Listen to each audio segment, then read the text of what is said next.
రాజులు 2వ గ్రంథము 19వ అధ్యాయము. హిజ్కియా విని తన బట్టలు చింపుకొని గోనెపట్ట కట్టుకొని యెహోవా మందిరమునకు పోయి గృహ నిర్వాహకుడగు ఎల్యాకీమును, శాస్త్రి షెబ్నాను, యాజకులలో పెద్దలను, ఆమోజు కుమారుడును ప్రవక్తయునైన యెషయా యొద్దకు పంపెను.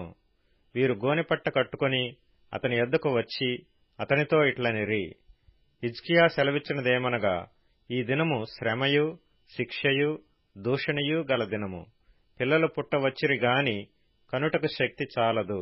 జీవము గల దేవుని దూషించుటకై అష్షూరు రాజైన తన యజమానుని చేత పంపబడిన రబ్షాకే పలికిన మాటలన్నీయు నీ దేవుడైన యెహోవా ఒకవేళ ఆలకించి నీ దేవుడైన యెహోవాకు వినబడియున్న ఆ మాటలను బట్టి ఆయన అష్షూరు రాజును గద్దించునేమో. కాబట్టి నిలిచిన శేషము కొరకు నీవు హెచ్చుగా ప్రార్థన చేయుము. రాజైన హిజ్కియా సేవకులు యెషయా యొద్దకు రాగా యెషయా వారితో ఇట్లనెను: మీ యజమానునికి ఈ మాట తెలియజేయుడి. యెహోవా సెలవిచ్చినదేమనగా, అష్షూరు రాజు పనివారు నన్ను దూషింపగా నీవు వినిన మాటలకు భయపడవద్దు. అతనిలో ఒక ఆత్మను నేను పుట్టింతును. అతడు వదంతి విని తన దేశమునకు వెళ్లిపోవును. తన దేశమందు కత్తిచేత అతని కూలచేయుదును. అష్షూరు రాజు లాకీషు పట్టణమును విడిచి వెళ్లి లిబ్నా మీద యుద్ధము చేయుచుండగా రబ్షాకే పోయి అతని కలిసికొనెను. అంతటా కూషు రాజైన తిర్హాకా తన మీద యుద్ధము చేయుటకు వచ్చినని అష్షూరు రాజునకు వినబడినప్పుడు అతడు ఇంకొకసారి హిజ్కియా యొద్దకు దూతలను పంపి ఈలాగు ఆజ్ఞ ఇచ్చెను: యూదారాజుకు హిజ్కియాతో ఈలాగు చెప్పుడి, యెరూషలేము అష్షూరు రాజు చేతికి అప్పగింపబడదని చెప్పి నీవు నమ్ముకొనియున్న నీ దేవుని చేత మోసపోకుము. ఇదిగో, అష్షూరు రాజులు సకల దేశములను బొత్తిగా నశింపచేసిన సంగతి నీకు వినబడినది గదా. నీవు మాత్రము తప్పించుకొందువా? నా పితరులు నిర్మూలము చేసిన గోజానువారుగాని, హారానువారుగాని, రెజెపులుగాని, తెలశ్శారులో నుండిన ఎదెనీయులుగాని తమ దేవతల సహాయము వలన తప్పించుకొనిరా? హమాతు రాజు ఏమాయను, అర్పాదు రాజును, సెపర్వయీము, హేన, ఇవ్వా అను పట్టణముల రాజులను ఏమైరి? హిజ్కియా దూతల చేతిలో నుండి ఆ ఉత్తరము తీసుకుని చదివి యెహోవా మందిరములోనికి పోయి యెహోవా సన్నిధిని దాని విప్పి పరిచి యెహోవా సన్నిధిని ఇట్లని ప్రార్థన చేసెను: యెహోవా, కెరూబుల మధ్యను నివసించుచున్న ఇశ్రాయేలీల దేవా, భూమి ఆకాశములను కలుగజేసిన అద్వితీయ దేవా, నీవు లోకమందున్న సకల రాజ్యములకు దేవుడువై ఉన్నావు. యెహోవా, చెవియొగ్గి ఆలకింపుము. యెహోవా, కన్నులు తెరచి దృష్టించుము. జీవము గల దేవుడువైన నిన్ను దూషించుటకై సన్హెరీబు పంపిన వాని మాటలను చెవినిబెట్టుము. యెహోవా, అష్షూరు రాజులు ఆ జనములను వారి దేశములను పాడుచేసి వారి దేవతలను అగ్నిలో వేసినది నిజమే. ఆ రాజ్యముల దేవతలు నిజమైన దేవుండ్లు కాక మనుషుల చేత చేయబడిన కర్రలు రాళ్లే గనుక వారు వారిని నిర్మూలము చేసిరి. యెహోవా మా దేవా, లోకమందున్న సమస్త జనులు నీవే నిజముగా అద్వితీయ దేవుడువైన యెహోవావని తెలుసుకొనున్నట్లుగా అతని చేతిలో నుండి మమ్మను రక్షించుము. అంతటా ఆమోజు కుమారుడైన యెషయా హిజ్కియా యొద్దకు ఈ వర్తమానము పంపెను: ఇశ్రాయేలీల దేవుడగు యెహోవా సెలవిచ్చినదేమనగా, అష్షూరు రాజైన సన్హెరీబు విషయమందు నీవు నా ఎదుట చేసిన ప్రార్థన నేను అంగీకరించియున్నాను. అతని గూర్చి యెహోవా సెలవిచ్చు మాట ఏదనగా, సీయోను కుమారి అయిన కన్యక నిన్ను దూషణ చేయుచున్నది, నిన్ను అపహాస్యము చేయుచున్నది. యెరూషలేము కుమారి నిన్ను చూచి తల ఊచుచున్నది. నీవు ఎవనిని తిరస్కరించితివి, ఎవనిని దూషించితివి? నీవు గర్వించి ఎవనిని భయపెట్టితివి?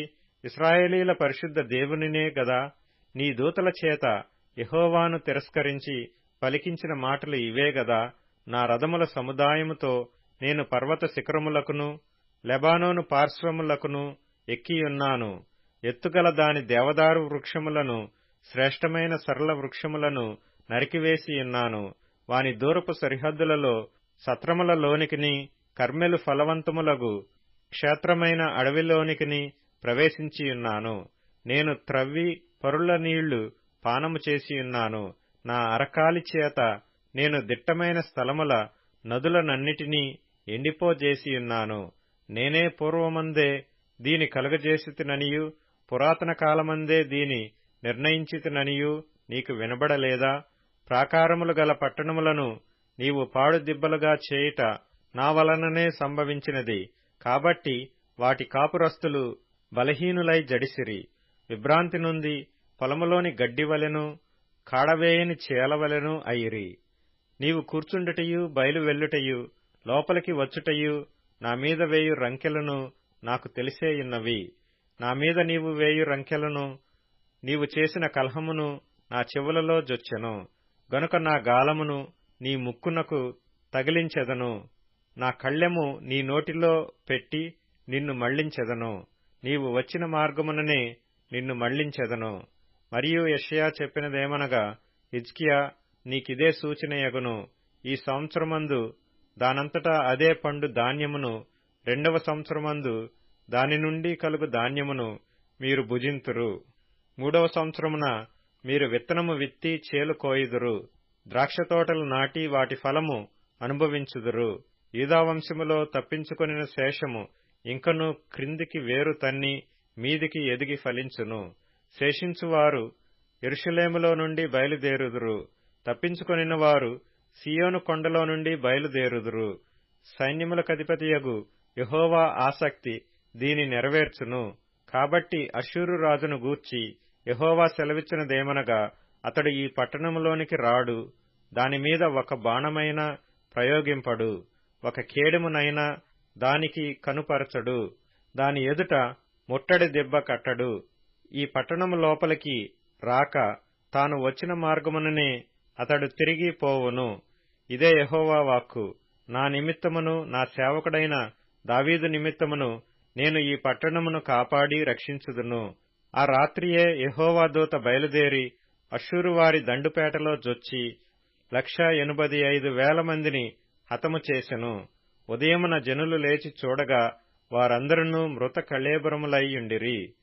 అష్షూరు రాజైన సన్హెరీబు తిరిగిపోయి నీనెవే పట్టణమునకు వచ్చి నివసించిన తరువాత అతడు నిస్రోకు అను తన దేవత మందిరమందు మ్రొక్కుచుండగా అతని కుమారులైన అద్రెమ్మెలకును షరెజెరును ఖడ్గముతో అతని చంపి అరారాతు దేశములోనికి తప్పించుకొని పోయిరి.